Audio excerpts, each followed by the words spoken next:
babayaran yung lahat ng ito. Isinusumpa ko.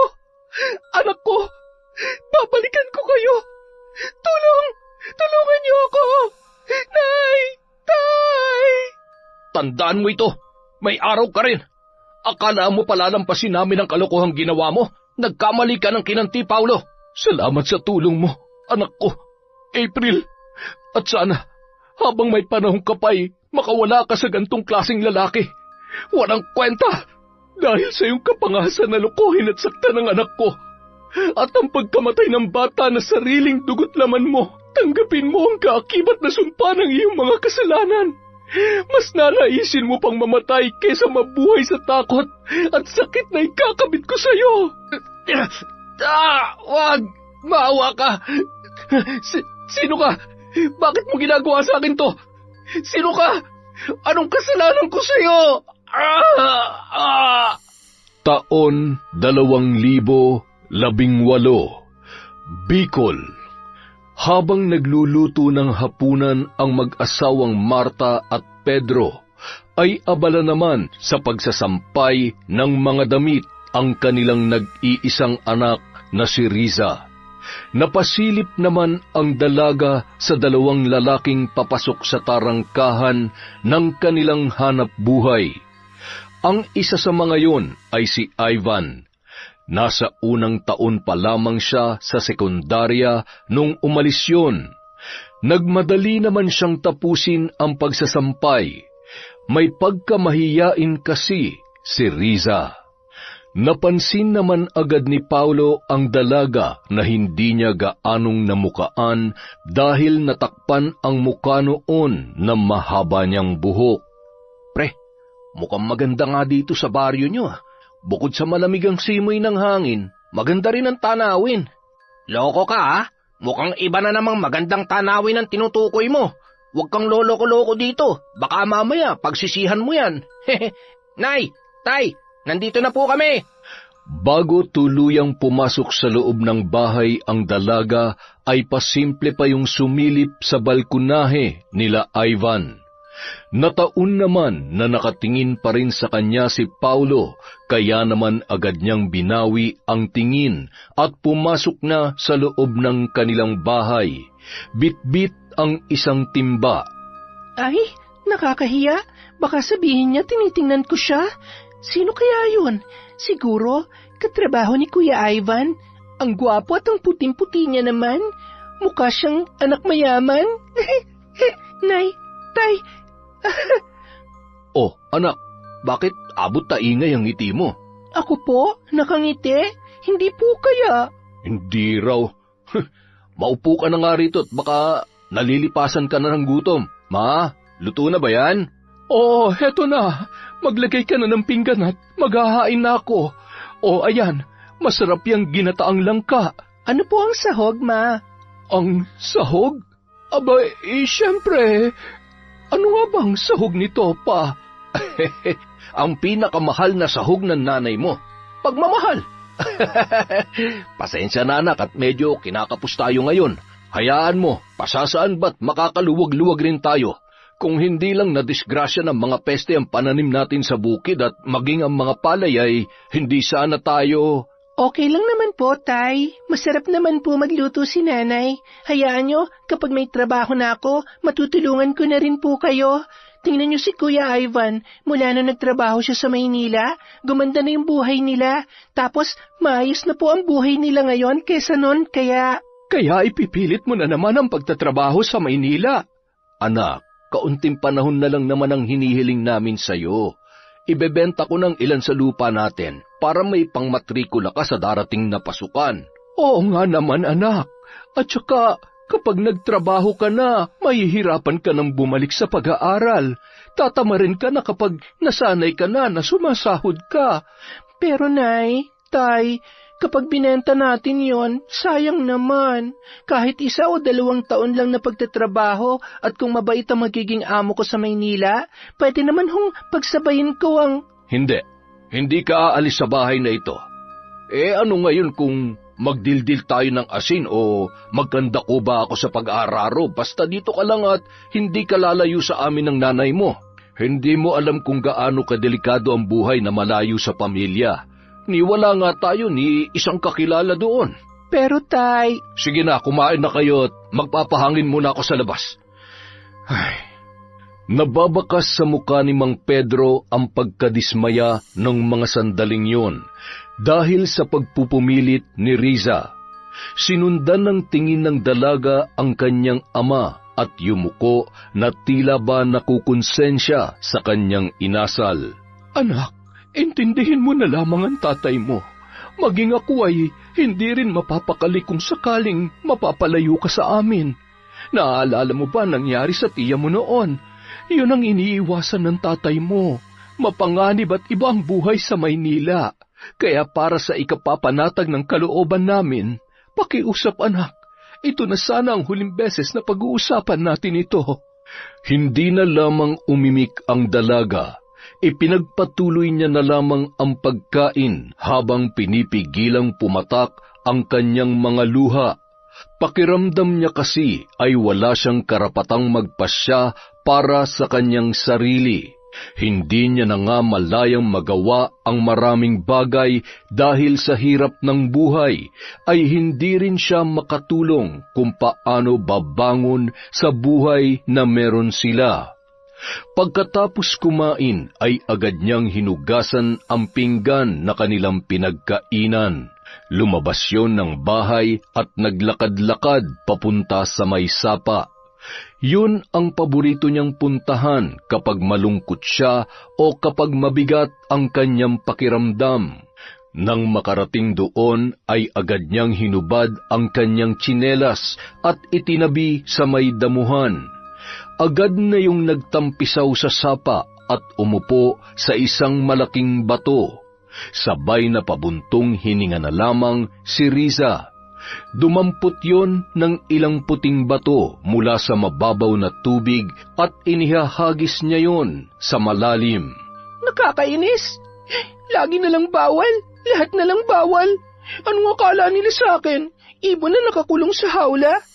Bakit hindi nila ako hiyaan lumipad at gawin kung anong gusto ko? Ayaw ko ng ganitong buhay. Ayaw ko mamatay na mahirap. Ayaw ko. Matapos humagulhol ay agad yung naglakad papunta sa may kalalimang bahagi ng sapa at lumangoy. Maya-maya, pumikit at nagpalutang-lutang yon upang pakalmahin ang kanyang sarili. Samantala, Grabe, busog na busog ako. Ang sarap talaga ng isda at gulay dito sa probinsya, no?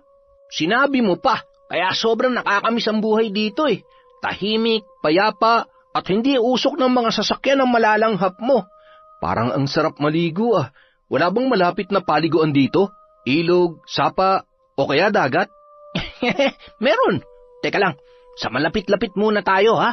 Sa mga karatig lugar ay merong ilog at medyo malayo-layo ang dagat. Pero huwag ka mag-alala pre, pupuntahan natin lahat yan. Ayos, salamat pre. Pero pre, parang kahit hindi na. Basta ipakilala mo na lamang ako dun sa kapitbahay mong dalaga. Yung nakita natin kanina. Si Riza. Nako, umayos ka pre. Malilintikan tayo sa tatay nun. Pero huwag ka mag-alala. Baka sakaling magkaroon tayo ng pagkakataon. O siya, magpalit ka na ng panligo at nang makapunta na tayo sa sapa. agad namang nagpalit ng shorts na panligo ang dalawang lalaki. Hinubad na nila ang pantaas na damit at sinabit sa may sampayan. Masayang nagkukwentuhan ng dalawa habang naglalakad at manghang-mangha naman si Paulo sa ganda ng lugar. Natanaw pa ni Mang Pedro ang dalawang binata na dumaan, ngunit pinagsawalang bahala niya lamang yon.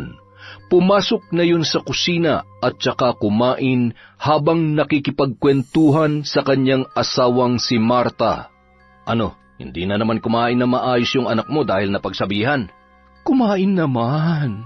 Huwag ka na magalit. Para namang hindi mo kilala yung anak mo. Kahit pa anong kagustuhan niya ay tayo at tayo pa rin naman ang susundin niya. Hayaan mo muna. Siguro ay nakatulog na sa kwarto niya yon. Napagod din ata sa paglalaban ng mga damit natin. Sige na, kumain ka na't sisilipin ko muna ang anak mo, ha? Nang puntahan ni Aling Marta ang kwarto ng kanilang anak na si Riza, nagtaka siya dahil wala doon ang dalaga. Napangisi lamang yon dahil nababatid niya kung nasaan ang kanyang anak. Hindi pa rin nagbabago ang dalaga mo. Hindi talaga. Matigas pa rin ang ulo.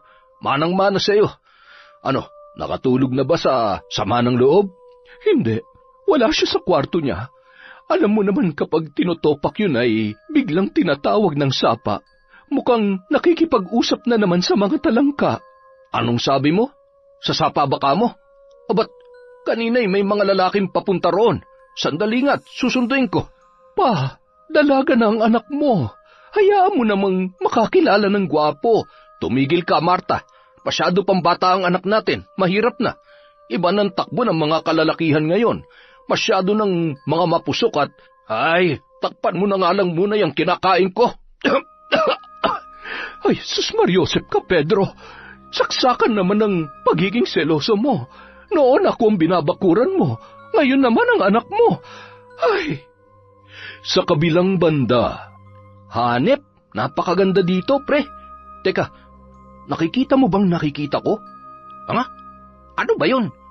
Pre, may nalulunod! agad na tumakbo si Paulo palangoy sa dako kung saan nakatihaya at nagpapalutang-lutang si Riza. Agad niyang binuhat yon at nataranta naman ang dalaga. Bitiwan mo nga ako! Ibaba mo ako, ano pa? Sorry miss. Akala ko kasi nalulunod ka eh. Nalulunod? Hindi mo ba nakikita? Buhay ako't humihinga pa. Pasensya ka na, Riza. Sadyang maalalahanin lang talaga ang kaibigan ko, kaya... Hoy, anong ginagawa niyo sa anak ko, ha? Gusto niyo bang pagtatagain ko kayo? Anong ginawa sa'yo ng mokong na yan, Riza? Ano? Manong, tinulungan ko lang naman po ang anak ninyo. Wala naman po kaming... Tay, wag na po kayo magalit. Tara na ho, umuwi na tayo. Wag na wag kayo magtatangkal lumapit sa anak ko.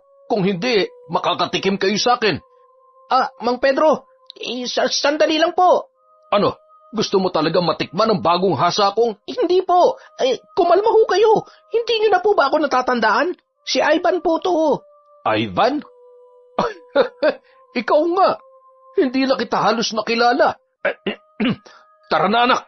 Tay, nakakahiya naman po sa... Wala akong pakialam kung sinong Poncio Pilato pa ang mga yon.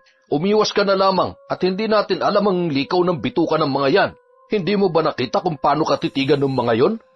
Palingon-lingon pang naglakad si Riza habang hawak ng kanyang ama ang kanyang braso. Nang makalayo ang mag-ama ay napakamot ulo na lamang, sabay nagtawanan sina Ivan at Paulo. Ang loko mo, pre. Masyado ka naman kasing nataranta.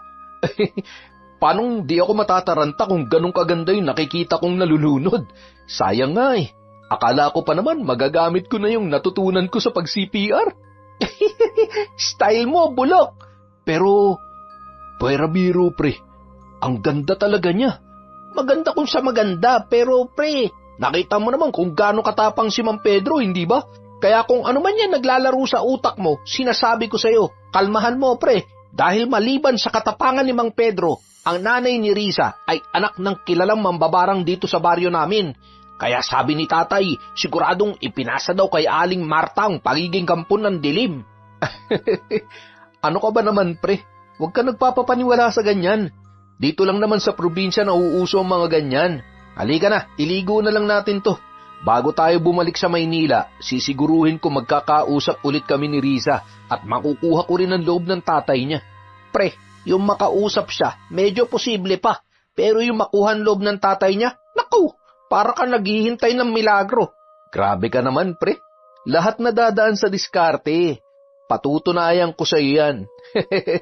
Okay siya, oo na lang. Basta wag na wag kang gagawa ng kalokohan at bagay na ikapapahamak mo sa huli, ha? Kawawa naman na naiwan mo nobya sa Maynila. Meron nga ba? Parang sa tagal na natin magkasama, puro forma. Wala ka naman pinapakilalang girlfriend dun. Ayun, ibig sabihin lang wala talaga. Hindi ako ganun kaswerte sa babae, pre. Baka nga hindi ko pa nahahanap ang para sa akin eh. At sana, dito ko sa probinsya nyo matagpuan ang babaeng hinahanap ko. Malay mo, si Riza na pala talagang para sa akin. Ang lakas ng tama mo, pre! Makalipas ang mahigit 1 linggo, mahigpit namang pinagbawalan ni Mang Pedro ang kanyang anak na huwag maglalalabas ng bahay at umiwas sa bisita nila Ivan na si Paulo. Ngunit hindi mapigilan ni Riza na humanga sa lalaki, lalo na't hindi niya makalimutan ang maamong mukha noon at magandang pangangatawan. Kaya naman kapag umaalis ang kanyang ina at ama ay nakikipagkita siya sa binata at kung minsan ay pinatatambay niya pa sa loob ng kanilang bahay. Hanggang isang araw, "O anak, ngayong linggo ay madalas kaming gagabihin ng nanay mo sa bukid ha? Ikaw nang bahala dito sa bahay. At yung bilin ko sa'yo ha, huwag ka muna maglalalabas. Sa linggo na lamang at nang masamahan ka ng nanay mo. Bagong palit ang baterya ng radyo, magpatugtog ka na lamang para hindi ka mainip." Pwede naman ho akong sumama sa inyo para makatulong ako. Huwag na't maraming trabahador doon, baka may manligaw pa sa'yo. Pumirmi ka na lamang dito sa loob ng bahay. Napakainit pati, masisira lamang yung kutis mo. Paano naman ako? Hindi ka ba naaawa sa kutis ko? At isa pa, sige ka, baka may manligaw sa akin doon. Sino naman ang manliligaw sa'yo doon? Ano, mga engkanto? Hay nako, napakasama mo talaga sa akin. Kapag ako nainis, outside ti Colombo ka. Biro lang naman. Wala maglalakas loob na manligaw sa'yo, ma. Aba, takot lang nila. Kung gusto nila ng sakit ng katawan, talaga namang pagbibigyan ko sila. Mabuti naman at nagkakaliwanagan tayo. O siya anak, aalis na kami ha? Kumain ka na lamang dyan. Huwag kang magpapalipas ng gutom. Sige po, Nay, Tay, mag-iingat po kayo. Isara mo ng maayos itong pinto, ha? Opo. Pagkalabas ng mag-asawa, isinara at itinali pa ni Mang Pedro ng maayos ang kanilang tarangkahan. Ganun ang nakagawian nila kapag iniiwan mag-isa ang dalaga. Palinga-linga pa yun sa paligid at sumilip sa kanilang kapitbahay. Mukhang nakaalis na yata si Ivan at yung mokong na umaali-aligid sa anak natin ah. Pa, hindi kaya nasusobrahan naman na ang pagprotekta natin kay Riza? Hindi kaya nasasakal na siya? Baka isipin niya wala tayong tiwala sa kanya. Ma, matalinong anak natin. Siguradong nauunawaan niya tayo. Tsaka para sa kanya naman ang ginagawa natin Hindi sa wala tayong tiwala sa kanya, kundi sa mga taong nakapaligid. Alam mo naman ang panahon ngayon. Tsaka kung may isang bagay man akong iniiwasan, yung maulit pa nangyari kay ate dahil sa labis na pagtitiwala. Ngayon pa ba, mapakamag-anak o malapit na kaibigan ay kaya ka rin traidorin. Kaya di bali nang walang kinikilalang kaibigan ng anak natin. Basta tayong mag-asawa, puprotektahan natin siya hanggang sa huli nating hininga. Pa, hindi sa lahat ng oras ay buhay tayo. Paano kapag wala na tayo? Sa tingin mo ba, makakabuti na wala siyang ibang matatakbuhan? Ay, tsaka na nga lang natin pag-usapan yan. Bilisan mo na't baka hinihintay na tayo ng mga kasamahan natin. Hindi na lamang umimik pa si Marta dahil nasisiguro niyang mauuwi lamang sa pagtatalo kapag kinulit niya pa ang kanyang asawa. Samantala, agad na nagpalit ng magandang damit si Riza at sinuklay ang mahaba niyang buhok. Halos maligo rin yun sa pabango at kinuha sa bag ng kanyang nanay ang lipstick na sa unang pagkakataon ay susubukan niyang gamitin. Tuwang-tuwa pa siya habang pinagmamasdan yun at agad na nilagyan ang kanyang maninipis na labi. Bagamat hindi sanay na gumagamit ay aksidente niyang naputol yun. Ay, hala! Anong gagawin ko dito? Siguradong pagagalitan ako ni nanay. Ano ba naman yan? Maigi pa itago ko na lang to. Dito, siguro naman hindi na to makikita ni nanay. Pagkatapos maitago ang putol na lipstick, ay muli yung humarap sa salamin at masayang pinagmasdan ang kanyang sarili. napakaganda ko naman. Siguradong matutuwa si Paolo. Sabi niya, mas lalo akong gaganda kapag nag-ayos ako. Hindi nagtagal, narinig niya na ang malakas na kalabog na animoy tumalon sa kanilang bakod. Aray, napasama yata ang talon ko ah. Ay, wala na bang mas mahirap pa sa ginagawa kong to? Ay, di bali, mukhang sa wakas ay makakatsyempo na rin ako ngayong araw. Paolo, nandyan ka na pala. Ayos ka lang ba? Ayos lang ako. Medyo napasama lang ang talon ko. Wala eh. Hindi natin pwedeng tanggalin ang tali at baka makahalata ang tatay mo. Mapapagalitan ka pa. Oo nga, halika pumasok ka. Gusto mo ba magkape? Mamaya na. Humarap ka nga muna sa akin. Wow, ang ganda-ganda mo naman, Riza. Siguro kapag bumalik na ako sa Maynila, marami na akong kaagaw sa'yo. Ha? Paano naman hindi naman ako lumalabas ng bahay. At saka, ikaw lang naman ang gusto ko. Ikaw lang naman ang manliligaw ko at... Sandali. Ipagtitimpla muna kita ng... Riza, nandito ako para malaman kung pareho tayo ng nararamdaman. Ngayon ko lang naramdaman to. Sa tingin ko, mahal na kita. Mahal mo rin ba ako? Paolo, ano kasi... Ano? Kung sakaling hindi mo ako mahal, mas mabuti pa sigurong magpaalam na ako. Lalo lamang ako mahihirapan na kalimutan ka. Hindi naman sa ganoon. Natatakot lang ako kasi hindi pa naman kita gaanong kilala. Hindi ba dapat kilalanin muna natin ang isa't isa bago tayo pumasok sa pakikipagrelasyon? Wala ka bang tiwala sa akin? Riza, totoong nararamdaman ko para sa'yo. Kaya kong patunayan yan. Kaya kitang pakasalan at bibigyan kita ng magandang buhay. Buhay na hindi katulad nito. Nakakulong at hindi ka malayang gawin kung anong gusto mo. Maniwala ka sa akin, Riza. Ang pag-uusap ng dalawa ay nauwi sa isang pangyayari na magpapabago sa buhay ni Riza. Ipinagkatiwala niya kay Paolo ang kanyang sarili, bagay na labis namang ikinatuwa ng binata. Huwag mo akong lolokohin, ha? Hindi ko alam ang gagawin ko kapag... Hindi mo alam kung gaano mo ako pinasaya sa araw na ito, Riza. Salamat sa pagtitiwala mo. Huwag ka nang umiyak. Hindi naman kita lolokohin. Kahit magkalayo tayo, palagi pa rin ako maglalaan ng oras para sa'yo. Tatawagan kita palagi, ha? Sabi mo yan, ha? At saka, huwag ka maghahanap ng iba doon. Lagi ka mag-iingat. Hintayin mo lang ako, ha? Babalik ako rito. Pinapangako ko yan. Maniwala ka sa akin. Buong araw na magkasama ang dalawa. Pagsapit ng 4:00 ay pinauwi na ni Riza si Paolo. Maliban sa magliligpit pa siya ay kinakailangan niyang ayusin ang kanyang sarili upang hindi makahalata ang kanyang mga magulang. Mahigpit na niyakap ni Paolo ang dalaga bago tuluyang lumabas ng bahay at muling tumalon sa may katamtamang taas ng bakod.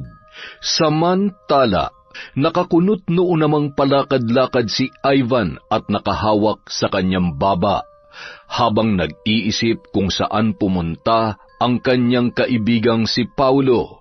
Huy! Anong iniisip mo, ha? Oh, buti naman nandito ka na. Saan ka ba nanggaling? Kanina pa kita hinihintay, ah. Akala ko naman nagganda-ligaw-ligaw ka na. At bakit ganyang kaganda ang ngiti mo, ha? Pre, nagawa ko. Nagawa mong ano? Nakuha ko na si Riza. Sabi ko naman sa iyo eh. Ano?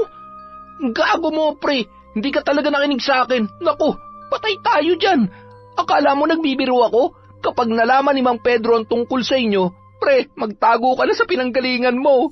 Ay, wag mo nga akong tinatakot. Tsaka, paalis naman na tayo. Paano niya ako hahanapin sa Maynila, ha? Hey, hindi mo ako naiintindihan eh. Isa pa, kawawa naman yung tao. Batang-bata pa si Riza. Paano kung... Ay, ayusin mo na nga yung mga gamit mo. Ako namumroblema sa mga pinaggagawa mo eh. Ano akala mo sa mga dalagang magaganda dito? Putahe na gusto mo lang tikman? Pambira naman talaga oh. Mukhang nagsisisi na ako na isinama kita dito eh. Pagkalipas ng 2 buwan, Ang sakit ng sikmura ako. Nahihilo ko at... Ano bang nangyayari sa iyo, anak? May lagnat ka ba? Ilang araw ka nang nagkakaganyan. Gusto mo bang magpatingin sa doktor? Tawasin kaya kita at baka napaglaruan ka na naman ng engkanto sa sapa. Hindi na ho. Okay lang po ako, Nay. Baka kailangan ko lang pong magpahinga at matulog. Sigurado ka ba? Tumango na lamang ang dalaga at agad na pumasok sa loob ng kanyang kwarto. Habang nagkakape ay malalim naman ang iniisip ni Mang Pedro, sabay na pabuntong hininga. Ay, Ma, wala ka bang napapansin na kakaiba sa anak mo? Ano na naman ba yan, Pa? Huwag mo nga akong pinapakaba. At saka, imposible naman dahil hindi naman siya lumalabas ng bahay. Oo nga, pero paano kung pinasok siya?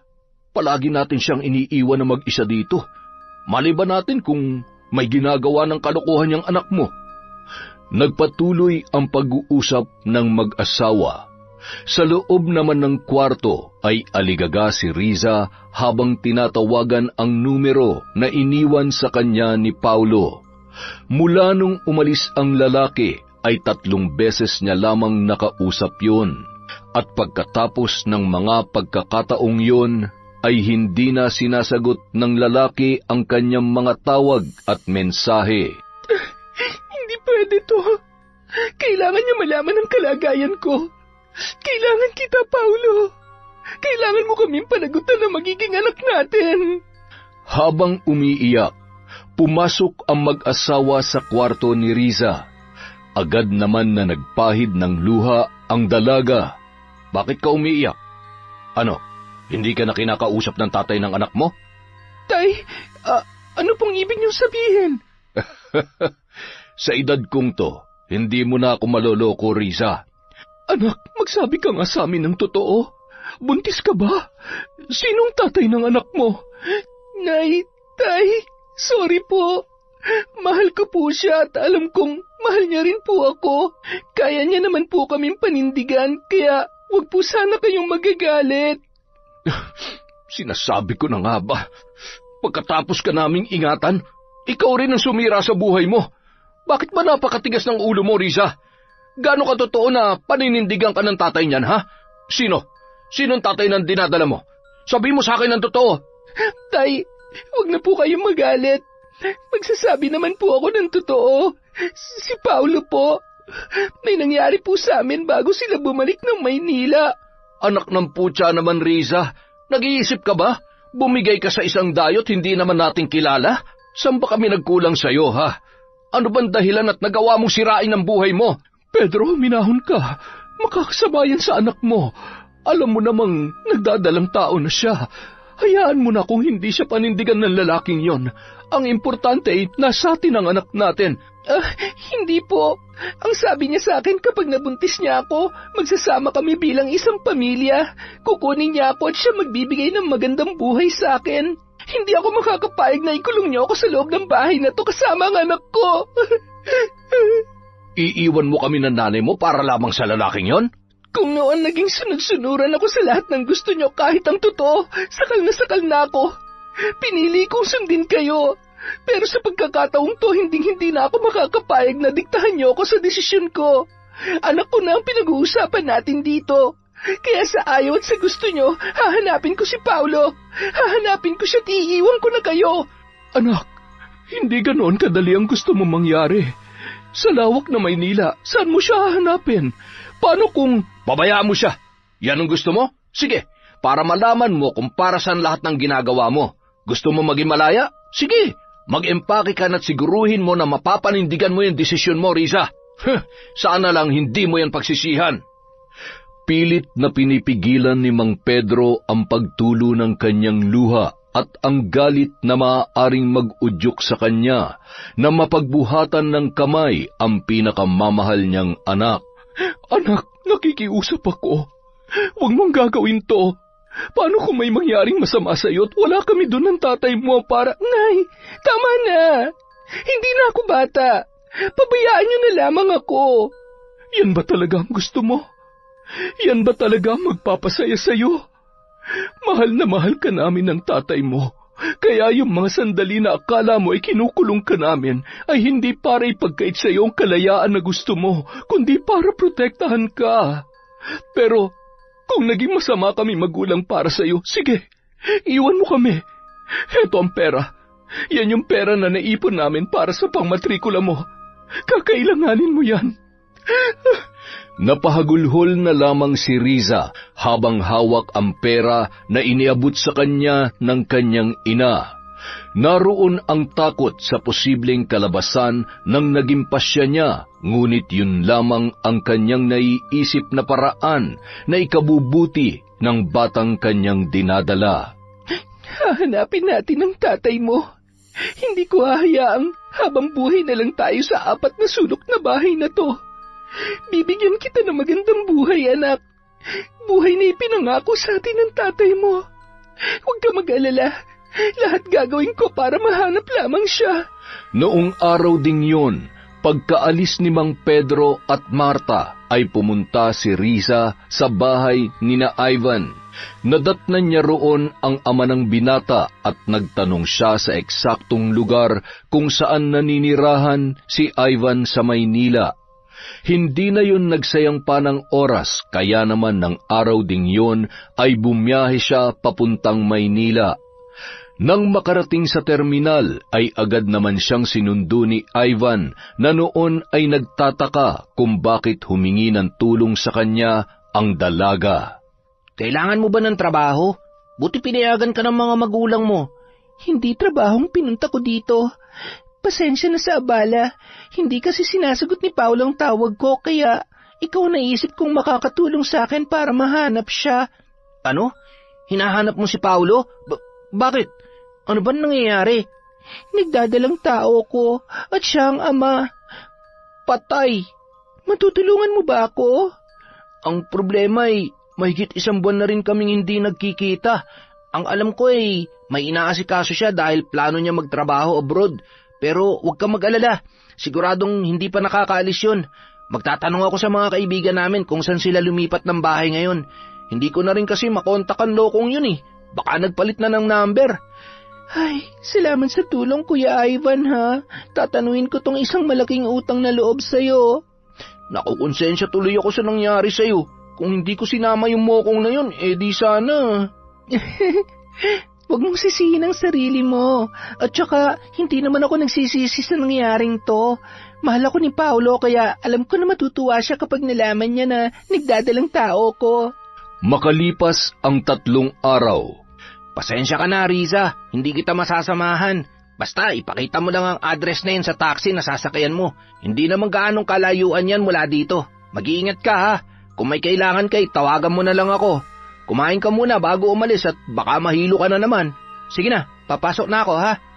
Tumango na lamang ang dalaga at nagpasalamat. Pagkatapos mag-asikaso ay agad na rin siyang bumiyahe papunta sa address na binigay sa kanya ni Ivan. Pagkaabot ng pamasahe sa taxi driver ay agad na yung bumaba. Ang ganda naman ng bahay nila. Siguro mayaman sila. Sana naman nandito siya at... Habang nakatayo ang dalaga sa tapat ng gate at akma na sanang pipindutin ang doorbell, may bigla namang humawak sa kanyang braso. Riza? Paulo? Buti nandito ka. Sandali, anong ginagawa mo dito? Ano ba namang klaseng tanong yan? Hindi ka ba masaya na makita ako? Paulo, buntis ako. Nagbungang... Ano? Sigurado ka ba? Sigurado ka bang ako talagang tatay niyan? Imposible namang 1 beses lang na may nangyari sa atin tapos buntis ka na agad. Ano bang ibig mong sabihin? Sinungaling ako? Nagumagawa lang ako ng kwento? Okay, sorry. Huwag ka na magalit. Nabigla lang kasi ako. Lintik, ano bang gagawin ko sa babaeng ito? Hindi pwedeng malaman ni Lola ang tungkol sa amin dahil siguradong... Ay, bahala na. Kung gusto mo talagang magkasama tayo, mabuti pa dito ka muna kay Lola. Nakikitira lang kasi ako dito. Kaya lang, hindi niya pwede munang malaman ang tungkol sa atin. Marunong ka naman yata sa mga gawaing bahay, di ba? Teka, naguguluhan ako. Hindi ito napag-usapan natin noon. Ang sabi mo... Please, Riza, magtiwala ka lang sa akin. Aayusin ko ang lahat. konting taste lang tapos magsasama na tayo sa iisang bubong, ha? Magsasama? Hindi ba't papaalis ka? Hindi ako aalis. Bakit ko naman kayo iiwan ng anak natin? Makinig ka, ipapasok kita bilang kasambahay ni Lola, kung okay lang sa'yo. At least dito makakasama kita at mababantayan. Halika na sa loob. Basta sumakay ka na lang sa mga sasabihin ko, ha? Mahal kita at huwag kang mag-alala. Hindi kita pababayaan. At wala nang nagawa pa si Riza. Mas lamang ang sayang nararamdaman niya nung mga oras na yun. Kaya kahit kahina-hinala ang kilos at mga sinasabi ng binata, ay ipinagsawalang bahala niya na lamang yun. Oo, sino ang babaeng yan? Huwag mong sabihin na... Lola, hindi po, hindi po ba't naghahanap kayo ng kasambahay? Si Riza po, kababaryo ng kaibigan ko. Mabuti naman. Siya, tumuloy na kayo. Sigurado ka bang maaasahan yan sa mga gawaing bahay? Mukhang bata pa at hindi sanay sa... Kaya ko naman po. Mabuti naman kung ganon. Ayaw ko kasi sa lahat ay yung tatanga-tanga at mabagal. Ilagay mo na mga gamit mo sa magiging kwarto mo. Pakilinis na lang at matagal ko nang hindi na ipapalinis yon. Siguradong maraming alikabok, ipis at daga. Bakit? Ayaw mo? Takot ka sa... Hindi ho yan, Lola. Hindi ba, Riza? Masipag ho yan at maaasahan, kaya wala kayong puproblemahin sa kanya. Agad naman na tumungo sa kwarto ang dalaga. Sunod-sunod yung napapabahin dahil sa alikabok. May mga nakatambak doon na lumang papel at mga kagamitan na pinamamahayan na ng mga anay at ipis. Anong gagawin ko? Takot ako sa mga... bahala na nga. Kaya natin to, baby. Konting tiis lang, ha? Samantala, Paulo, ano na naman bang kalokohan ito? Hindi mo na magagawa pang magsinungaling sa akin. Kilala kita. Alam kong... Ay, Lola, ang totoo niyan, hindi ko naman alam na hahantong sa ganito eh. Isang beses lang naman kasing... tanga ka ba? Ni isang beses man yan, ang punto ay pinakialaman mo. Tarantado ka talagang bata ka. Ano na naman ang plano mo ngayon? Alam mo, konting-konti na lang, hihiwalayan ka na ng asawa mo, lintik ka. Hindi mo na nga maibigay ang pangangailangan ng 3 mong anak. Nagdagdag ka pa ng 2. La, hindi pwedeng malaman ni April to. Ayaw ko na mag-away kami. Alam niyo namang mahal na mahal ko yun. Mahal na mahal, ewan ko sa'yo. Sige, abusuhin mong kabaitan ng asawa mo. Kapag yan nagising sa katotohanan, hindi lang asawa ang mawawala sa'yo, pati mga anak mo lintik ka. Hanggang ngayon ay ako pa rin ang sumasalo sa mga kalokohan mo. Ewan ko sa'yo, Paulo. Lumayas ka na at baka hindi ako makapagtimpi sa'yo. Bago umalis si Paulo, ay pinuntahan muna niya si Riza na abala sa paglilinis. Hindi nakatiis ang lalaki, kaya tinulungan niya na yon. Sige na, umalis ka na. Baka makita ka pa ng lola mo at mapagalitan pa ako. Umalis si Lola.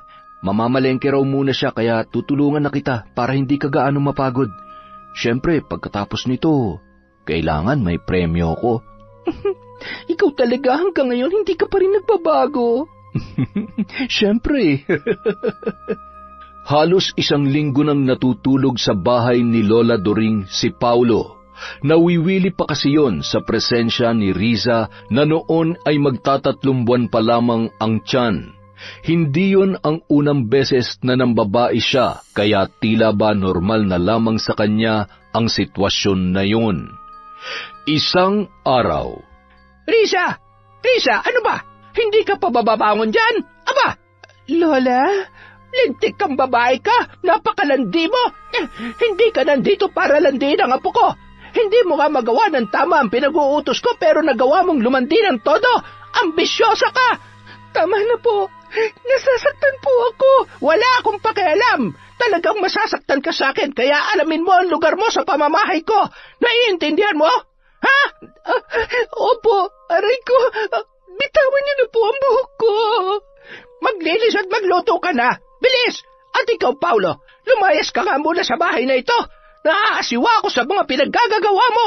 Papatol ka na rin lang naman sa katulong pa. Humahagulhol na tumungo sa kusina si Riza. Halos araw-araw sinasaktan siya ng matandang babae.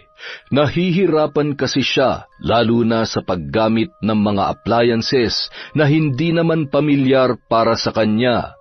Kung minsan naman, kahit mababaw na dahilan, ay binubulyawan siya ng matanda. Maliban doon, tinitipid siya sa pagkain at ang ipinapaulam sa kanya ay ang mga tira-tirang nasa ref na hindi man lamang ipinapainit, kaya naman madalas ay nag-aalburuto ang kanyang tiyan at nagsusuka. Tinitiis niya ang lahat ng yon dahil umaasa at naniniwala si Riza sa mga matatamis na salita at pagmamanipula ni Paulo sa kanya. Samantala, lubos namang nagtataka si April sa ikinikilos ng kanyang asawa. Ramdam na ramdam niya na may kalokohan yung ginagawa. Sa 8 taon nilang pagsasama ay hindi na bago yon para sa kanya. Oh, kumusta, mga anak? May bisita tayo. Magmano kayo? Mukhang napapadalas ang pag-uwi mo ng maaga. Literal na inuumaga ng uwi. May araw na Ibang klase ka talaga, no? Sana kung gaano ka nagdadagdag ng babae taon-taon, nadadagdagan din ng pera na inaabot mo sa akin para may pampakain ako sa 3 nating anak. Okay lang naman babae ka, sanay naman na ako. Hindi naman ako magkakasakit kung sakali man. Ang akin lang, sana unahin mong obligasyon mo sa mga anak mo, kahit wag mo na akong isipin dahil tanggap ko naman na yon. Ay, ang dami mo namang sinasabi. Wala akong ginagawang masama. Doon ako natutulog kay Lola dahil masama ang pakiramdam niya. Alam mo naman, mag-isa lang yun sa bahay. Mga anak, gutom na ba kayo? Sandali lang ha. Magluluto lang muna ng almusal si tatay. Sinungaling. Malalaman ko rin kung sino yung bagong kinalolokohan mo. At kapag nagkataon, pagbubuhulin ko kayo. Gago. Akala mo mapapaniwala mo ako? Humanda ka sa akin. Kinabukasan. Riza! Tingnan mo nga ito! Bakit hindi na gumagana ang rice cooker ko? Anong ginawa mo dito? Alam mo bang ang mahal-mahal ng pagkakabili ko dito? Ilang beses ko bang sasabihin sa'yo na punasan mo na maayos? Napakabobo mo! Buisit ka talaga! Wala ka nang ginawa kundi sirain ang mga gamit ko. Wala ka nang sasahurin sa akin dahil kung tutuusin, kulang na kulang pang sahod mo na pambayad sa mga sinira mo. Aray ko, tama na ho. Nasasaktan ho ako. Hindi ko naman ho sinira yan. At talagang tumatanggi ka pa. Punong-puno na ako sa'yo. Isang-isa na lang, Riza. Palalayasin na kita. Wala kang kwenta. Huwag po. Huwag niyo po akong paalisin. Parang awa niyo na po. Okay lang ho kahit wala ho akong sahod. Basta hayaan niyo lang po akong tumira dito. Kinagabihan. Oh, bakit ang dami mong pasa? Sinaktan ka na naman ba ni Lola? Ay, huwag mo nang intindihin yun. Mawawala din naman yan. Okay lang ako, Paulo. Alam mo naman na handa ako magtiis. Sabi mo naman kapag medyo malaki na ang tiyan ko ay uupa na tayo ng sarili nating bahay, hindi ba? Ay, yan nga rin ang pinoproblema ko eh. Dahil wala akong sapat na pera para... Ganun ba? Kung wala talaga, ayos lang naman. Kaya lang, paano kapag manganganak na ako? Iniisip ko rin na mahihirapan ako magtrabaho kapag malaki na ang tiyan ko. Ayaw mo bang bumalik sa probinsya? Habang nagtatrabaho ko dito, padadalhan na lang kita. Tapos bibisitahin kita doon kahit 2 beses sa isang buwan. Okay na ako dito. Bahala na. Ayaw ko munang bumalik sa amin. Siguradong masama pa rin ang loob nila sa akin. Gusto ko rin patunayan sa kanila na hindi ako nagkamali ng desisyon na piliin ka. Matapos sabihin yon, mahigpit na yumakap si Riza kay Paulo. Nakaramdam naman ng konting awa ang lalaki para sa babae, ngunit hindi siya maaaring magpatalo sa kanyang konsensya sa mga oras na yun. Kinuha niya ang mga tabletas sa kanyang bulsa at iniabot niya yon kay Riza. Anong mga to? Inumin mo yan para maging mas malusog ang batang nasa sinapupunan mo. Salamat. Salamat sa pagmamahal at pag-aalaga mo sa amin ni baby, ha? Mahal na mahal ka namin. Kinabukasan, maaga pa ay ginising na siya ni Lola During. Magsisimba kasi yun sa Quiapo. Siguraduhin mong maayos ang lahat dito pagdating ko. Magwalis ka rin sa labas. At huwag kang makikialam sa gamit sa kusina at baka masira mo na naman yon, nalintik ka. Opo. Sige po, Lola. Bakit ang putla mo? May dugo ka pa ba? Ay, siya, aalis na nga ako. Pagkaalis ng matanda ay napaupo sa sala si Riza at pinapakiramdaman ang kanyang sarili. Ano ba nangyayari sa akin? Bakit ang sakit ng puson ko at nangihina ako? Hindi kaya epekto ng gamot na binigay sa akin ni Paulo to? Siguro hindi hiyang sa akin. Kahit masama ang pakiramdam, ay nagpumilit pa rin yung magwalis sa labas ng bahay hanggang sa tumindi ang sakit na kanyang nararamdaman. Ang sakit! Tulong! Ang baby ko! Bakit ako tinudugo? Tulong! Isang babae ang noon ay sumaklolo sa kanya. Hindi naman ganun kalala ang pagdurugo, ngunit sinamahan pa rin siya noon sa malapit na klinik. Doon ay nalaman nila na ang gamot na pinainom sa kanya ay pampalaglag ng bata. Binalaan din si Riza ng babae na mag-ingat at kilalanin ng husto ang ama ng batang kanyang dinadala. Hindi naman nagpakilala kung sino yon, ngunit labis na nagpasalamat si Riza sa tulong nito. Agad niya ring tinawagan si Ivan para ipaalam ang nangyari sa kanya. Dahil pinagbawalan siyang kumilos ay hindi niya nagawa ang mga ipinag-uutos ni Lola During. Kaya naman, galit na galit yon na sumugod sa kanyang kwarto. Ang kapal ng mukha mo para humilata lang dyan. Halika dito, kunin mo yung bag mo at lumayas ka na sa pamamahay ko. Bitawan niyo ako. Ano ba? Sobra na to. Sumusobra na kayo sa pananakit at pangahamak niyo sa akin. Ayan, hindi mo ba nakikita? Buntis ako at buntik na malaglag ang dinadala ko dahil sa kagagawa ng apo niyo. Sabihin niyo nga sa akin ang totoo. May kinalaman ba kayo dito? Ha? Buntis ako at ang apo niyo ang tatay nito. Apo niyo rin ang batang nasa sinapupunan ko. Kaya magsabi kayo ng totoo. Kayo ba nag-utos sa kanya na painumin ako ng... Huwag mo ako masigaw-sigawan. Hindi ko matatanggap ang batang yan. Ambisyosa ka. Lumayas ka. Naririnig mo ba ako? Lumayas ka. Nagmamatigas ka. Pwes, halika dito. Aray ko, bitawan niyo ako. Kinaladkad ng matanda papalabas ng bahay si Riza. Malakas ang buhos ng ulan nung mga oras na yon. Matapos itulak ay napaupo pa yun sa lupa, hawak ang kanyang tiyan at patuloy sa paghagulhol.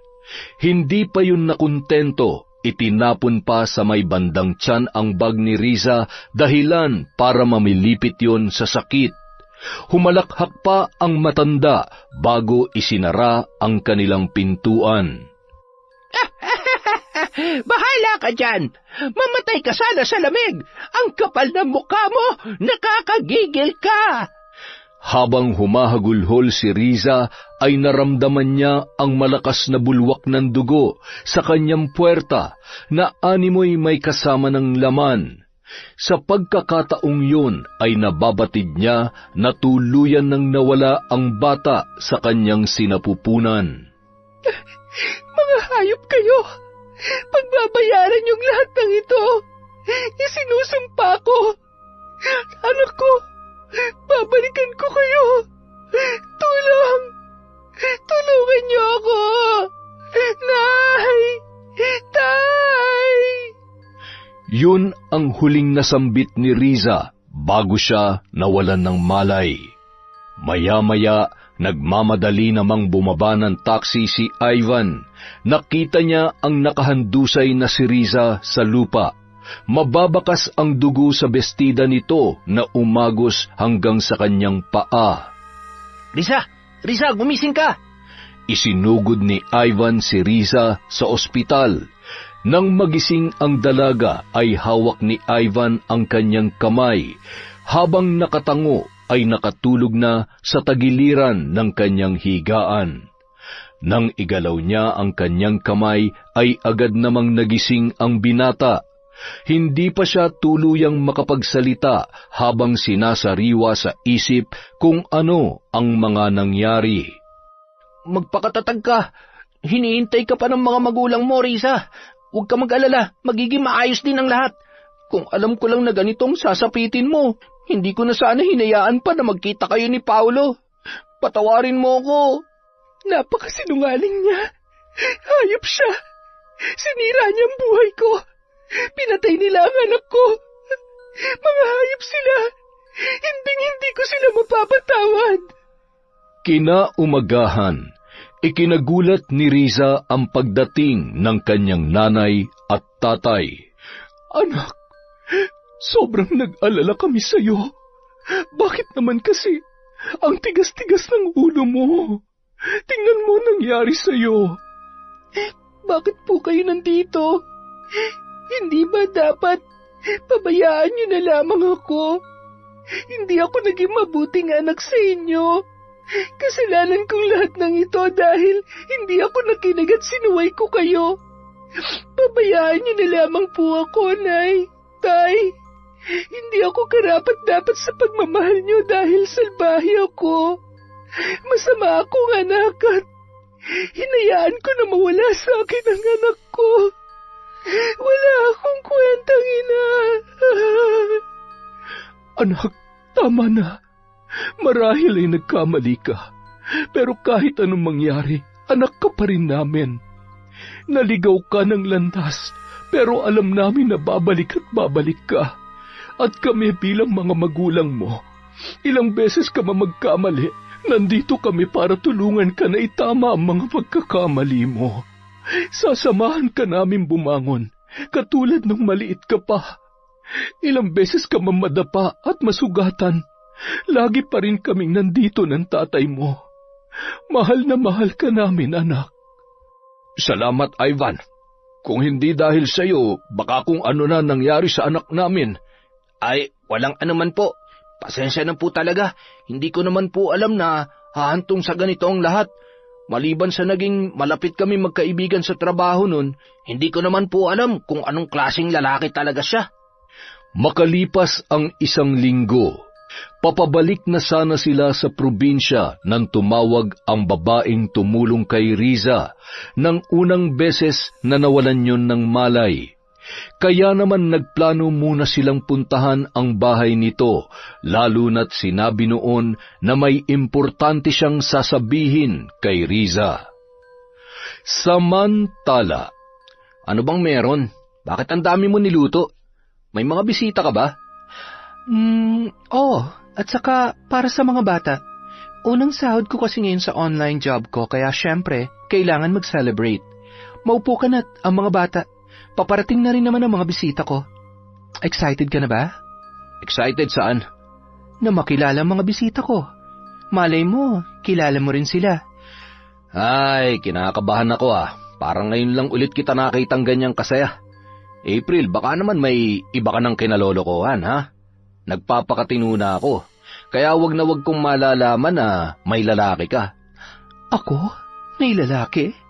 Seryoso ka ba? Pasensya na. Hindi ako katulad mong makati at manloloko. Mga anak, halina kayo dito, kakain na tayo. Ilang sandali pa, pinagbuksan ni April ang kanyang mga bisita at agad na iginiya papunta sa kusina. Halos hindi makakilos sa kinauupuan si Paulo nang makita ang mga pamilyar na muka sa kanyang harapan habang ipinakikilala siya ni April bilang kanyang asawa. Nagmano naman ang mga bata sa mga bisita at maayos na bumalik sa kani-kanilang upuan. Mga anak, dun muna kayo sa kwarto nyo. Sandali lang to, may pag-uusapan lang kami, ha? Agad namang nagtakbuhan ang mga bata papunta sa kanilang silid. Pipi yata ang asawa mo, Iha, at mahihain ah. Tingnan mo. Siraulo ka. Tila blanko ang isip ni Riza nung mga oras na yun. Napatuloy lamang sa pagbuhos ng luha ang kanyang mga mata. Gusto niya na lamang matunaw sa kanyang kinatatayuan nang malaman ang sikreto ni Paulo. Naninikip ang kanyang dibdib habang nakakuyom ang palad at nagtatakbo yun sa labas na agad namang sinundan ni na Ivan at Aling Marta. Tandaan mo to, may araw ka rin. Akala mo palalampasin namin ang kalokohang ginawa mo. Nagkamali ka ng kinunti, Paulo. Salamat sa tulong mo sa anak ko, April. At sana habang may panahon ka pa, makawala ka na sa ganitong klaseng lalaki. Walang kwenta. Dinuro pa yun ni Mang Pedro bago tuluyang umalis. Paano mo nagawa sa akin to? Ha? Asawa mo ko? Bakit? Hindi ka naman naging mabuting asawa at lalong hindi ka naging mabuting ama. Nagagalit ka? Pues mas kinakasuklamang kita. Ang tagal ko nang hinihintay ang pagkakataong ito. Ang isampal sa iyong bunga ng pagtataksil, kasinungalingan at pagiging irresponsable mo. Ngayon din, tinatapos ko na ang ugnayan natin. Sa papel na lamang tayo kasal. At darating ang araw, makakawala rin ako sa kasal natin. Makakaalis ka na. Naririnig mo ako? Lumayas ka na at magsama kayo ng lola mo. Pagod na akong umiyak at magmakaawa na magbago ka. Tama na. Kaya ko nang buhayin ang mga anak ko. Sawang-sawa na ako sa iyo. Makalipas ang 1 linggo mula nang makabalik sa probinsya sina Riza. Parang dinudurog ang puso ko kapag nakikita kong nagkakaganyan ang anak natin. Namimiss ko na ang mga halakhak niya pa. Pasasan ba't makakaganti rin tayo? Pagsisisihan ng lalaking yon at pagbabayarin ko siya sa lahat ng kanyang ginawa. Kinagabihan, nakatulog na si Riza habang hinihimas ng ina ang kanyang buhok at sinusuklayan. Pinunasan niya ang nagngingilid na luha noon. Hindi pa rin nila yon nakakausap ng maayos. Madalas ay nakatulala at umiiyak lamang habang hawak ang kanyang tiyan. Ang makita sa ganoong kalagayan ang kanilang anak ang nagtulak kay Aling Marta na ituloy ang plano nilang mag-asawa na parusahan si Paulo sa pamamagitan ng barang. Agad na kinuha ni Aling Marta ang mga gamit niya sa pambabarang.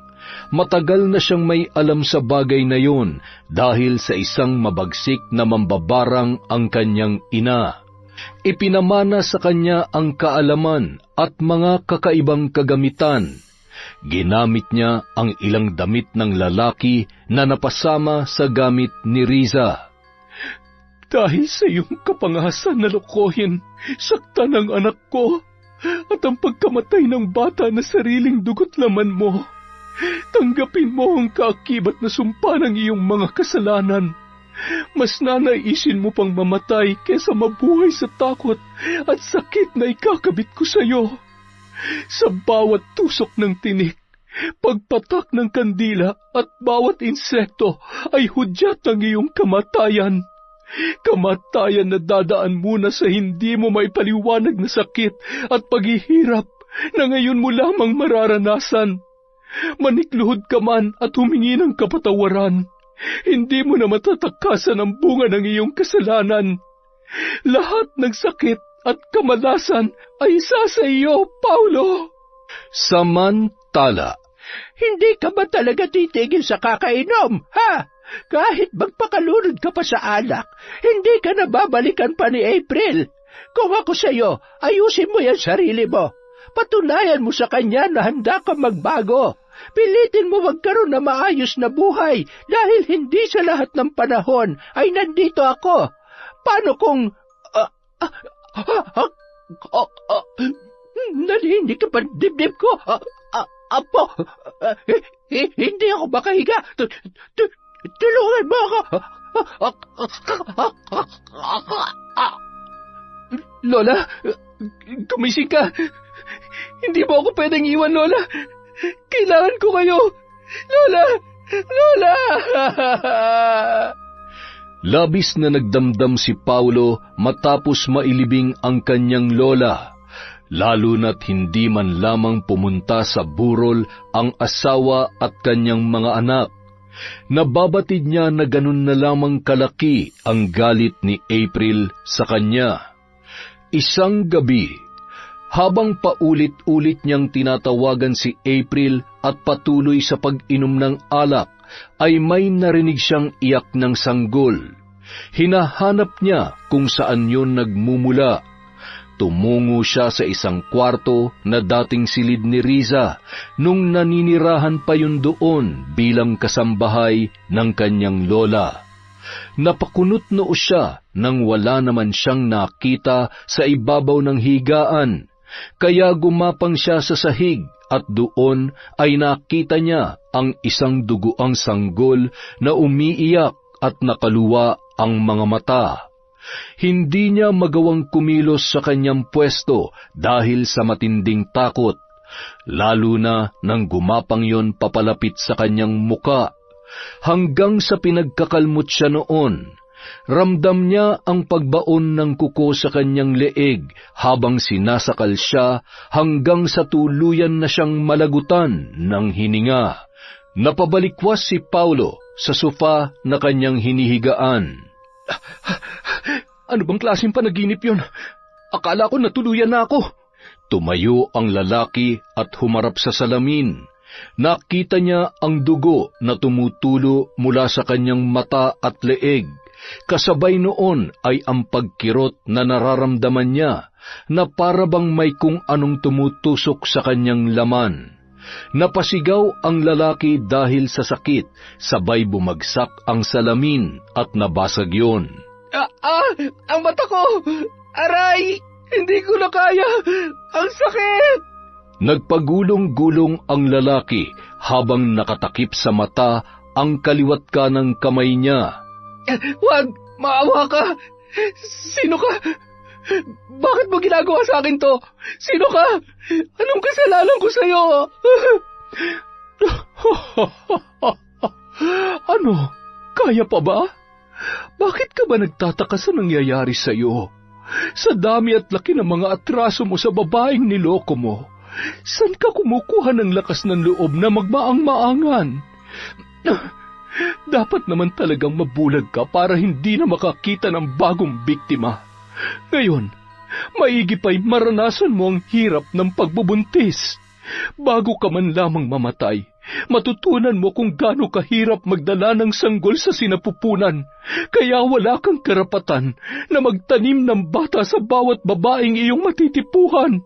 At yang ipinagmamalaki mong armas, dapat dyan ay hinahati sa dalawa, gamit ang bubog na ito, at itatahi gamit ang matibay na patpat ng sako.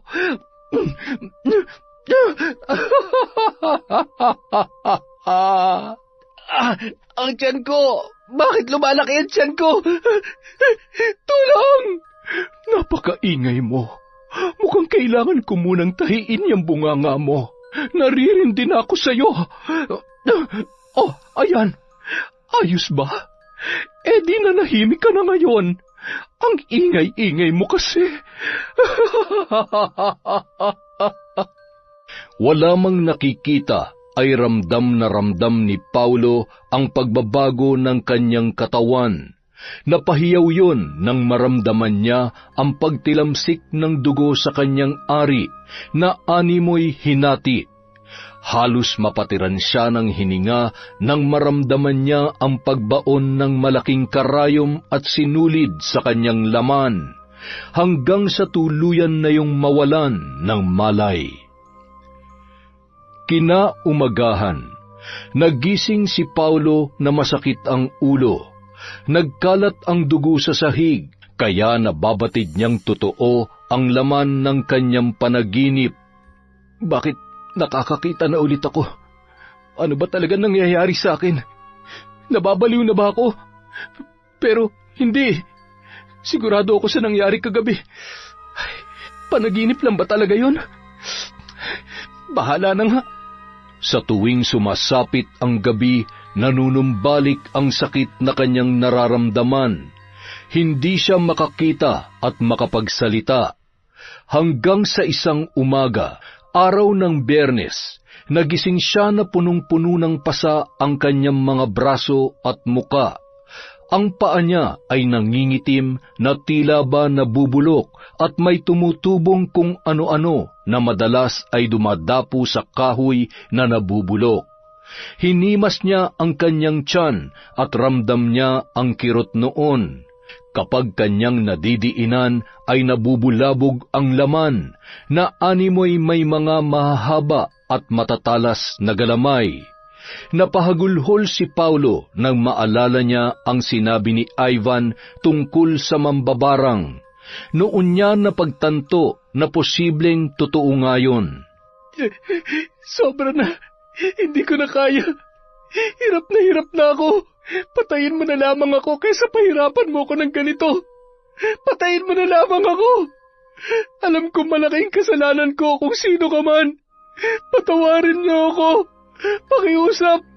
Wala naman lang saysay ang buhay ko. Iniwan na ako ng asawa at anak ko. Wala na ang lola ko. Wala na akong trabaho. Ano pa bang hinihintay mo? Patayin mo na lamang ako. Napahawak si Paulo sa kanyang tiyan na animoy humihilab. Pakiramdam niya ay mapapatiran na siya ng hininga sa sobrang lakas ng mga puwersa ng mga naggagalawang insekto sa loob noon. Hanggang sa may mga naglabasan sa kanyang ilong, tainga at muling tumutulo ang dugo sa kanyang mata. Ibinukanon ang kanyang bibig at sumuka ng kung ano-anong di pangkaraniwang bagay na may mga halong putik at buhangin hanggang sa bawian na yon ng buhay.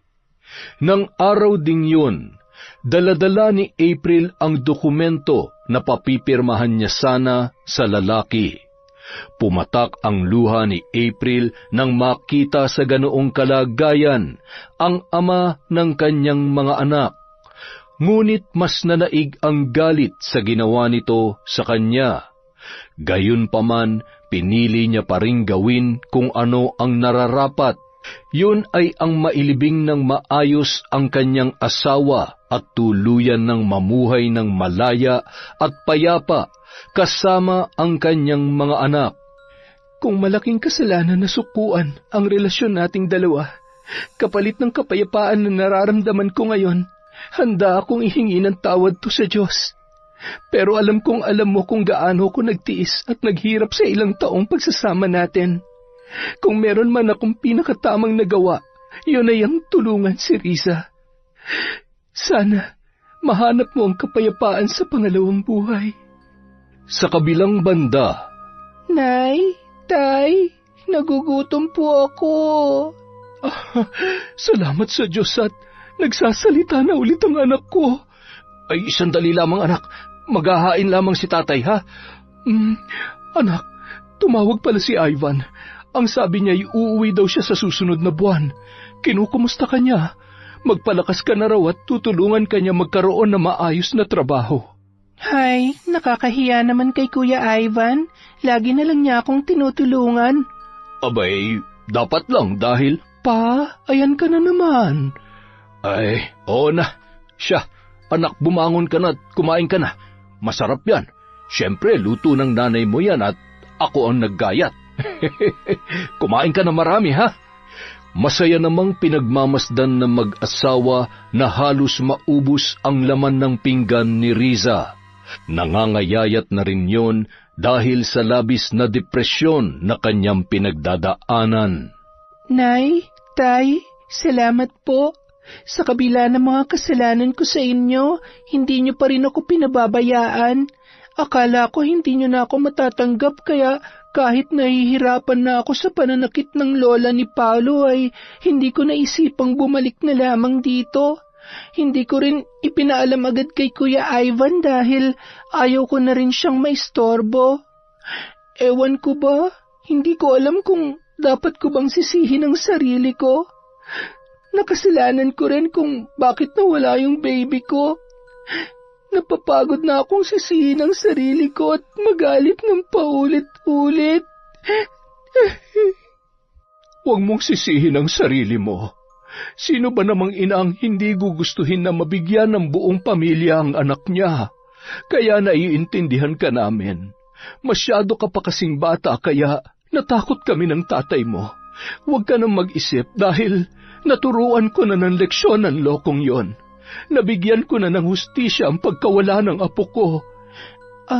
Ano pong ibig niyong sabihin, Nay? Alam kong mali, anak. Pero alam mo na hindi ko kayang makita kang nasasaktan at nahihirapan. Binarang niyo po ba siya? Nay, hindi po ba delikado yon? Nawalan na ho ako ng anak. Paano kung isa naman sa inyo ni tatay ang mapahamak? Wala kang dapat ipag-alala. Alam ko ang ginagawa ko. Isang malaking kasalanan na maaari kong pagbayaran pagdating ng panahong itinakda. Ngunit hindi ako natatakot. Ikaw ang buhay ko. Kaya ilang beses ko mang kailanganin makianib sa itim na kapangyarihan. Basta para sa iyo, anak. Walang-wala akong pagsisisihan. Kaya tumahan ka na. Nakatulog ng muli si Risa sa kakaiyak at pag-aalala. Ano ba naman kasi at sinabi mo pa yun sa anak mo? Nadulas lamang ako. Hindi ko naman alam na ganyan na magiging epekto sa kanya. Ay, manang-mana talaga sa iyo ang anak mo. Paladesisyon at hindi man lamang iniisip ang kahihinatnan ng parang ikaw din naman. Ako pa talaga tong sinisi mo. Paligo ka na nga at sumasakit ang ulo ko dyan sa napakabaho ng kilikili mo. Ang laki-laki na ng tawas na binili ko sa iyo ay hindi mo man lamang naisipang igudgod dyan sa kilikili mo. Masyado ka namang maselan. Kapag ako nakaligo, hindi ka makakatikim ng halik at yapos sa akin. Ako pang tinakot mo? Aba, sino ba itong hindi makatulog ng walang... Ito na. Maliligo na nga eh. Oh, yan. Dalhin mo yan. Ano to? Hindi ba't pangkuskus ito ng kaldero? Ay, oo. Kailangan mo na yan at tingnan mo yung leg mo. Ay, Diyos ko, kay bango-bango mo nung pinata ka. Ngayon nagkaedad na tayo, pati pagligo ay pahirapan na. Kapag naubos ang pasensya ko, ako maghihilod niyang libag mo. Ewan ko na lang kung hindi sumama pati laman. Ay, nasa na kaya yung lipstick ko? Ilang buwan ko nang hinahanap ay hindi ko pa rin makita. Kailangan ko na yatang bumili ng bago. Abat, 50 pesos din yun sa bangketa.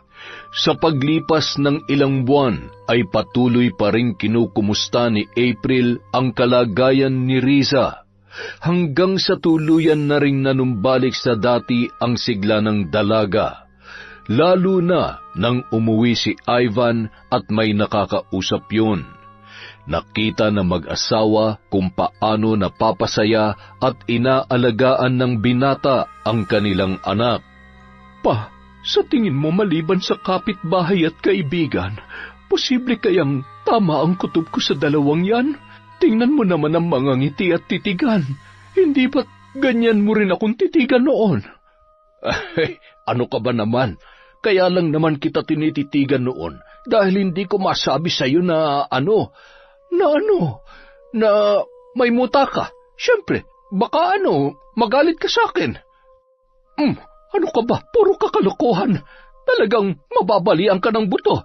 Talaga naman lagi mo na lamang pinapainit ang ulo ko, ha? Bakit nga kaya? Abay, nagtaka ka pa. Malamang sa malamang, nagme-menopause ka na. Bakit parang masayang-masaya ka? Hoy, huwag kang magkakamaling gumawa ng kalokohan, Pedro. Baka nakakalimutan mo kung anong kaya kong gawin sa'yo at sa magiging babae mo. Bakit? Sinasabi ko bang mambababae ako? Ay, Diyos ko. Akala mo ba hindi ko alam ang pinaggagawa mo sa mga babaeng umaali-aligid sa akin noon? Mabuti na lang at alam mo, at hindi ako magdadalawang isip na gawin ng paulit-ulit ang pambabarang para lamang magtanda ang mga... ikuha mo nga ako ng tubig. Samahan mo ng konting bilis. Dali! Matapos magkwentuhan sina Riza at Ivan, agad na nilapitan ng mag-asawa si Ivan habang may inaasikaso ang kanilang anak sa kusina. Alam mo, iho, napakalaking bagay yung pag-uwi mo. Masaya na ulit si Riza at mukhang ikaw din naman. Alam mo, hindi ka naman na bata. Gayon din ang dalaga namin. Ay, ang dami pang paligoy-ligoy. Ako na nga lang ang kakausap dito kay Ivan. Ako na, masyado ka namang... Well, di sige ikaw na. Pero Ivan, isang tanong, isang sagot. May plano ka bang ligawan ng anak ko, ha? Ay, mali naman yan tanong mo. Tumabi ka nga dyan. Ivan, iho, Mahal ko ho ang anak ninyo, pero wag po kayo mag-alala. Alam ko po na hindi pa itong tamang panahon. Handa naman po ako maghintay at gusto ko rin munang maabot niya ang mga pangarap niya. Mas bata po siya kaysa sa akin at ayaw kong maging hadlang para maabot niya ang mga pangarap niya. Naniniwala naman po ako na kung kami talagang para sa isa't isa, mismong tadhana na po ang gagawa ng paraan. Ay, pinapaiyak mo naman ako, iho. Basta ako, sobra akong natutuwa sa kabaitan mo sa anak ko. Payakap nga, anak. Ang bango-bango naman ng... Ay, sus Mariosep, hindi mo ba narinig ang sinabi niya? Si Riza ang gusto niya, hindi ikaw. Dito ka lang sa akin yumampos at kahit maghapon ay hindi ako magrereklamo. Ang sweet niyo naman po pala. Basta wag po kayo mag-alala. Hindi ko na po hahayaang mangyari pa sa kanya ang mga nangyari noon. Gusto kong mapalitan ng masayang alaala ang lahat. At sana kapag sinabi ko na sa kanyang nararamdaman ko, matanggap niya po ako. Hayaan mo, tutulungan ka namin. Basta wag na wag mo lamang siyang sasaktan dahil sinasabi ko sa iyo, kung itong tatay niya ay kayang managa, ako naman ay... Alam ko ho yun, pero hindi naman ho ako tatakbo sa inyo. Alam ko naman ho ang tama at mali. Kung meron man po akong nagawang kasalanan, yun ay nagdala ko ng isang tao na naging dahilan kung bakit. Mabuti pa'y kalimutan na lang natin yan. Alam mo, may mga naging pagkukulang rin naman kami. Nasobrahan kami sa higpit, kaya ayan, hindi na natin maibabalik ang panahon at ang mga nangyari. Kaya tama lang na ituwid na natin ang lahat sa ngayon, habang may pagkakataon pa. Salamat ho sa suporta niyo sa akin. Pangako po, aalagaan ko ho siya katulad ng pag-aalagaan niyo sa kanya. Makalipas ang ilang taon, isang bisita ang dumating sa bahay ng mag-anak. Kasama ni April ang mga anak niya para magbakasyon sa probinsya. May kamag-anak kasi sila na malapit lamang sa lugar nila Riza, kaya naman naisipan niyang dalawin yon. Naging masaya naman ang pag-uusap ng dalawa at mababakas sa mga mukha nila ang saya sa pagkakaibigan na hindi nila inaasahan. Isang gabi ring natulog doon ang mag-iina at kinaumagahan ay umalis na rin. Nang sumunod na araw, umuwi ulit si Ivan para sunduin ang noon ay kasintahan niya ng si Riza para makapag-apply ng trabaho. Anak, mag-iingat kayo doon, ha? Ivan, ingatan mo siya. Kung pwede lang sumama ako ay ginawa ko na. Total, lagi naman akong inaaway nitong Tatay Pedro ninyo. Anong ako? Ikaw nga tong lagi na lamang sinusumpong dyan eh. Pinipilit ko na nga maligo araw-araw eh, inaaway mo pa rin ako. Hay nako, kayo talaga. Mahal na mahal ko po kayo, Nay, Tay. Hayaan niyo't palagi kaming bibisita dito ni Ivan. Ivan, wag mo nang masyadong patagalin. Pakasalan mo na yan bago magbago ang isip at baka... Tay, huwag kayong mag-alala. Ako na ho magpo-propose sa kanya. Kayo talaga. Ikampante niyo ang isip ninyo. Mag-enjoy ho kayo na walang inaalalang anak na matigas ang ulo. Ako na pong bahala sa dalaga ninyo. Mamahalin ko siya ng buong buo. Pagbalik ho namin dito, ano po bang gusto nyo? Isang apo? Dalawang apo? Abat, gawin mo na kayang 3 para maraming hinahabol-habol at sinasaway si Pedro. Siya, mag-iingat kayong 2. Mahal na mahal namin kayo. Masayang-masaya ang mag-asawa na kumakaway kina Riza at Ivan na noon ay naglalakad bit-bit ang kanilang mga bag papunta sa sakayan. Naalala mo dati nung siguro grade 1 ka pa lang nun at grade 6 ako? Ako nagtatanggol sa'yo kapag inaaway ka ng mga kaklase mo. Oo, hindi ko naman nakakalimutan yon. Kinakarga mo pa nga ako pauwi kapag wala pa si tatay para sunduin ako. Siguro, misyon mong alagaan ako habang buhay. Kaya pati sa malalaking problema, ikaw ang kasama ko. Parang ako naman ang nagbigay ng malaking problema sa'yo, kaya kapag iniisip ko yun, ewan ko ba, naiinis ako sa sarili ko? Love, kalimutan na natin yon. Tapos na yon. Hindi mo kasalanan at lalong hindi mo ginusto yon. I love you. Mas sobrang mahal na mahal kita at ayaw ko nang makita ka pang umiiyak dahil malungkot o nasasaktan ka. Gusto ko ikaw ang magiging pinakamasayang girlfriend at syempre, magiging asawa ko na. Samantala, Hoy, ano ba't nakatulala ka dyan? Umiiyak ka? Ako? Umiiyak? Ano akala mo sa akin? Sus, umiiyak ka nga eh. Ay nako, namimiss mo na naman ang anak mo, no? Abay, nasa terminal pa lang yon. Pwede mo pang pigilan kung gusto mo. ay, puro ka na lamang kalokohan. Yakapin mo na nga lang ako, nalulungkot ako. Dalian mo. Huwag ka na malungkot. Masayang-masaya naman na ang anak natin. Ma, alam mo, nagsisisi ako na isa lang ang anak natin. Dapat pala 3 o 5 para kapag may nag-aasawa may naiiwan pa dito sa bahay. Tingnan mo, napakalungkot na. Humihirit ka pa talaga eh. Hindi na nga natin maibigay ang masaganang buhay sa anak nating nag-iisa. Tanggapin na lamang natin yon. Anak lang natin siya. Hindi natin siya pag-aari. May sarili na siyang buhay. At tayo, habang buhay natin siyang susuportahan sa kung anumang makabubuti para sa kanya. Huwag ka nang umiyak, mahal kong asawa. Ang asim mo naman. Magsaing ka na doon at gabi na. At saka magigib ka na rin ng inumin dahil kaunti na lamang yon. Maligo ka na rin pati kung gusto mong tumabi sa akin mamaya. Ay, teka, ano yung nasa ilalim ng aparador? Kuhanin mo nga pa. Alin ba? Aray ko, ang likod ko. Ano ba naman kasi at nandito ito sa kasulok-sulukan? Aba, ito yung lipstick na paborito ko. Ay, bakit ganito nang itsura nito? Ay, di bale, nakabili naman ako ng bago. Ay, tulungan mo nga akong tumayo at talaga namang... Siya. Humawak ka sa braso ko. Ay, nako, tumatanda na talaga tayo. Ay, nako, muntik pa tayo mahulog. Ay, ang ganda pa rin talaga ng misis ko kapag tumatawa. Yon, napakaganda na naman po ng kwento natin ngayong araw. At dahil dyan, meron na naman tayong shout out. Simulan natin kay Giselle Colamar, kay Maria Fe Boy Banting, hi kay June Galledo, hello kay Frederick Gana-Gana, hello din po kay Caroline Doong, kay Ami Viray from Talim Island, Binangonan, Rizal. Hello po kay Janjan Vlog from Taiwan. Shout out kay Mel Gomez from Dubai, kay Mami from Doha, Qatar. Hello po kay Alma Naong, kay RV10, kay Jonah Libertario from Saudi Arabia. Hi po kay Gemma Kalibayan from Kuwait, kay Chloe Dia.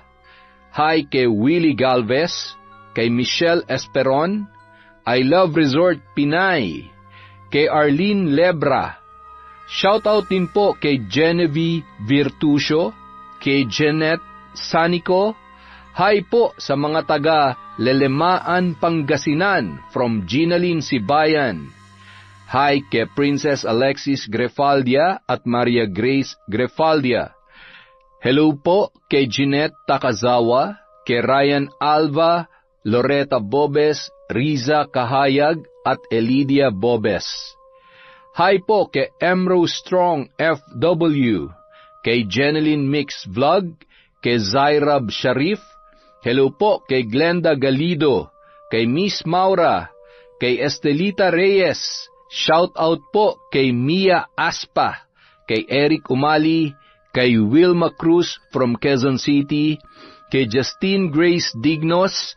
Hi kay April May, kay Doris June Subere at Tanggote family from Bacolod.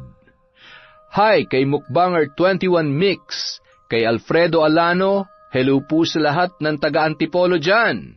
Sa Soto at Gabriel family from Candao Uy, Dumaguete, from Cataleja, Soto. Maraming salamat po sa walang sawang pagsuporta sa Kwentong Enteng.